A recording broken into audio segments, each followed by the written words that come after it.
If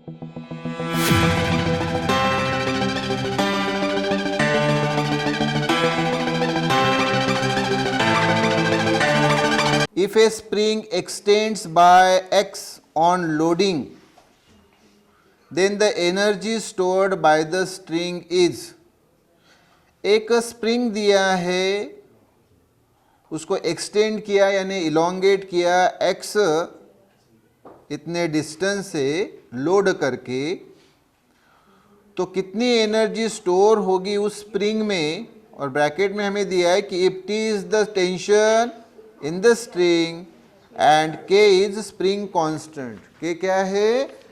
हाँ, तो इसकी फिगर बताता हूँ। जैसे ये तो वायर की फिगर है, इसी प्रकार से अगर मैं स्प्रिंग की फिगर बताऊँ तो इसी प्रकार से ये रिजिड सपोर्ट और ये स्प्रिंग, और ये हमने लगाया यहाँ पे मास यानी लोड लगाया, क्या लगाया? तो ये इसमें इलोंगेशन आएगा ना, तो इसमें जो इलोंगेशन आएगा वो इलोंगेशन, इस केस में जो इलोंगेशन आएगा यानी एक्सटेंशन आएगा वो हमें क्या दिया है? x। और ये हमने मास लगाया मतलब टेंशन T इक्वल टू क्या होगा? मास इंटू जी यानी acceleration due to gravity. Yes, और K क्या दिया है? फोर्स कांस्टेंट दिया है। K क्या दिया है? तो हमें क्या पूछा है कि कितना, बोलो क्या पूछा है हमें पूछा है कि कितनी एनर्जी उसमें स्टोर होगी। एनर्जी यानी पोटेंशियल एनर्जी यानी ही स्ट्रेन एनर्जी। क्लियर? तो स्ट्रेन एनर्जी इक्वल टू क्या होता है फिर बताओ? Half F into L. लेकिन इधर साइड वर्क में हम देखेंगे कि हमें K दिया है। क्या दिया है? K। Force constant K equal to force upon elongation होता है। क्या होता है? Force upon elongation. तो इलोंगेशन हम L से डिनोट करते हैं, लेकिन यहाँ इलोंगेशन क्या दिया है? X।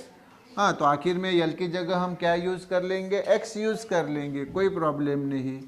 हाँ, तो आप मुझे बताओ कि ये L इधर लिया और K इधर लिया तो क्या होगा? L इक्वल टू, बोलो F बाई K, है ना? F यानी फोर्स रे, फोर्स यानी ये टेंशन होता है T ना, T यानी ही F, और F यानी ही वेट होता है। ये सारे टर्म देखो, वेट यानी ये डिफॉर्मिंग फोर्स यानी ही टेंशन यानी ही M इंटू जी, जहाँ M यानी लोड या मास और G यानी एक्सेलरेशन ड्यू टू ग्रेविटी, जिसकी एंट्रेंस में हम वैल्यू 10 लेते हैं, वैसे तो उसकी वैल्यू 9.81 है। हाँ, तो ये क्या हो गया फिर बताओ? हाफ F और L की वैल्यू रे F बाई K, तो क्या हो गया? ये half F square by K मतलब F स्क्वेयर बाय 2K। लेकिन F जो है वो उन्होंने T के रूप में दिया, फोर्स है, डिफॉर्मिंग फोर्स यानी ही टेंशन, तो F की जगह हम लिखते हैं T स्क्वेयर, वैसे ही 2K। ये आ गई स्ट्रेन एनर्जी यानी पोटेंशियल एनर्जी। क्लियर किया? K is the force constant of A spring. देखो रे वही, ये अभी हमने K का यूज किया था कि नहीं? अभी इस MCQ में भी K हमें दिया है फोर्स कांस्टेंट। तो हमें पूछा है the work done in increasing its extension from L1 to L2 will be.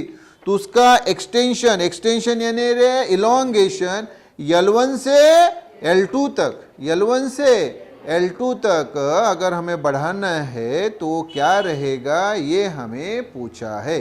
तो देखो सादी भाषा में मैं अभी आपको बताता हूँ, सादी भाषा में। तो मुझे एक बात पहले ये बताओ कि स्ट्रेन एनर्जी का फॉर्मूला मैंने क्या बताया है रे आपको? हाफ F इंटू एल, है ना? तो देखो स्ट्रेन एनर्जी यानी हाफ F इंटू एल। लेकिन साइड वर्क में देखो ऑलरेडी लिखा है, क्या है side work? K equal to F by L, है ना? यस। तो इस केस में, अभी इस केस में आप मुझे बताओ F की वैल्यू क्या होगी? तो ये मैं हटा देता हूँ, और F की वैल्यू क्या होगी? K into L. तो रखो पर यहाँ F की वैल्यू K इंटू एल, तो क्या होगा? हाफ K इंटू एल यानी हाफ KL स्क्वायर। देखो रे बाबा, एक ही फॉर्मूले को हम कैसे अलग अलग रूप में लिख सकते हैं। यस, तो अभी मुझे यहाँ बताओ कि पहले केस में जब एक्सटेंशन यानी इलोंगेशन L1 था तब उसकी स्ट्रेन एनर्जी क्या रहेगी। हाँ तो ये देखो फिर, वेन एक्सटेंशन है ना, यानी ही इलोंगेशन इज L1, बरोबर। हाँ, तो देन पोटेंशियल एनर्जी यानी स्ट्रेन एनर्जी है ना, कितनी रे, हाफ के L1, बरोबर से इक्वेशन 1। और वेन इलोंगेशन इज L2, हाँ, तो देन हाँ बताओ स्ट्रेन एनर्जी क्या रहेगी रे, हाफ के इंटू L2 स्क्वायर, हाँ, से इक्वेशन 2, बरोबर क्या। तो फिर हमें पूछा है कि अगर ये इलोंगेशन मतलब कहाँ से कहाँ लेके गए, L1 से L2 लेके गए, मतलब L1 इनिशियल और L2 फाइनल इलोंगेशन है ना। तो फिर हमें पूछा है कि भाई वर्क डन कितना, वर्क डन यानी ही ये स्ट्रेन एनर्जी होती है। मैंने बोल रहा हूँ आपको, जो वर्क डन उस वायर में या स्प्रिंग में होता है वो वर्क डन यानी ही पोटेंशियल एनर्जी, वर्क डन ही पोटेंशियल एनर्जी के रूप में स्टोर होता है और उसी पोटेंशियल एनर्जी को स्ट्रेन एनर्जी बोला जाता है।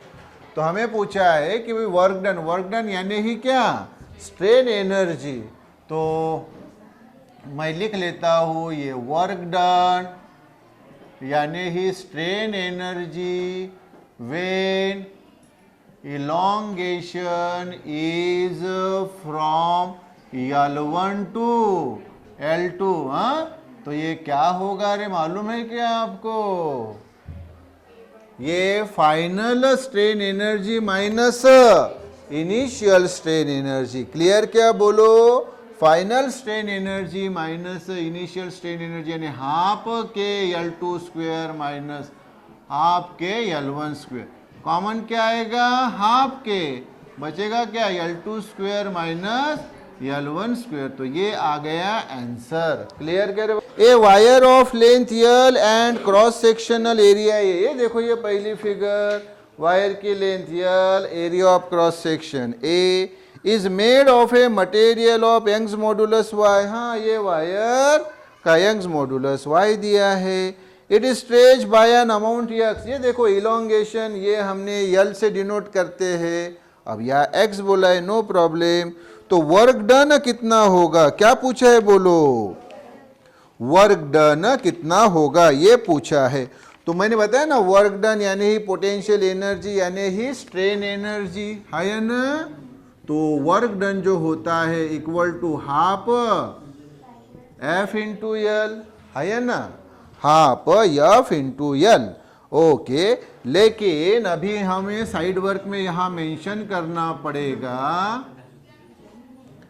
ये F के जगह हमें वैल्यू रखनी पड़ेगी। तो हमारे पास क्या है, Y equal to FL upon AL, बताया ना, Y यानी यंग्स मॉडुलस वायर का, F यानी ये जो फोर्स लगाया, L यानी उसकी ओरिजिनल लेंथ, A यानी एरिया, स्मॉल l यानी इलोंगेशन। क्लियर, हाँ, तो F की वैल्यू बताओ बरा फिर मुझे, F की वैल्यू क्या आएगी, YAL अपॉन कैपिटल L। तो ये हाफ वैसे ही F की जगह ये YAL upon capital L, small l वैसे ही।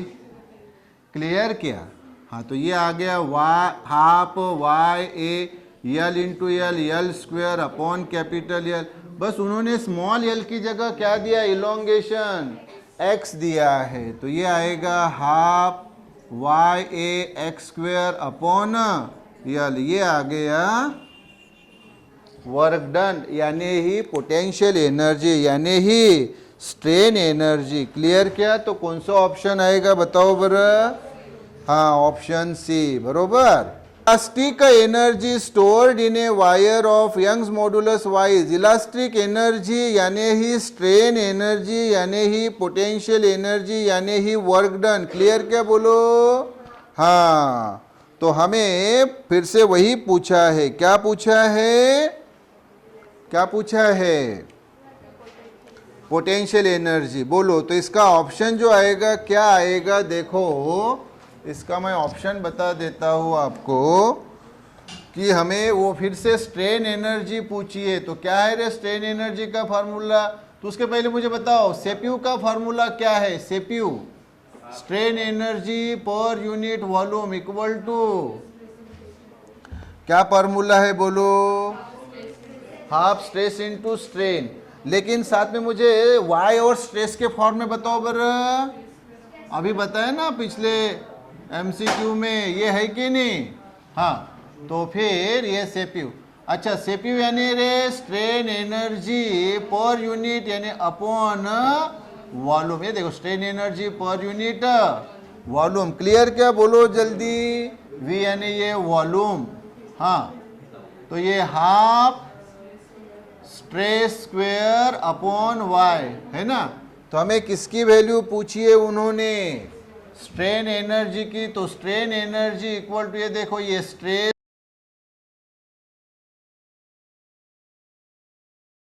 ए rubber A stretch rubber has, rubber को क्या किया बोलो जल्दी, स्ट्रेच किया, रबर को स्ट्रेच किया तो क्या होगा, उसमें जो हमें A B C D option दिए, तो रबर को स्ट्रेच करेंगे तो उसके अंदर की पोटेंशियल एनर्जी क्या होगी, इंक्रीज होगी। क्या होगी बोलो जल्दी। तो ऑप्शन कौन सा आएगा, बी आएगा, क्लियर। और उसके बाद में each of the following is true for elastic potential energy density. अरे शब्द ख्याल में रखो, इलास्टिक पोटेंशियल एनर्जी डेंसिटी यानी ही सेप्यू होता है ये strain energy per unit volume. और इसका फार्मूला आपको मालूम है ना, क्या है, पहला क्या है बताओ बताओ।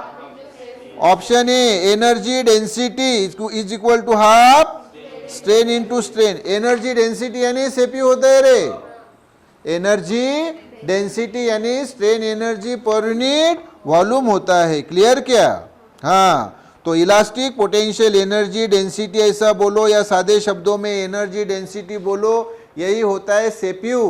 सेप्यू यानी strain energy per unit volume. तो कौन सा ऑप्शन आएगा, ए ऑप्शन, मतलब वो energy density equal to half stress into strain ऐसा बोलो, या हाफ पहले स्ट्रेन बाद में स्ट्रेस, क्लियर।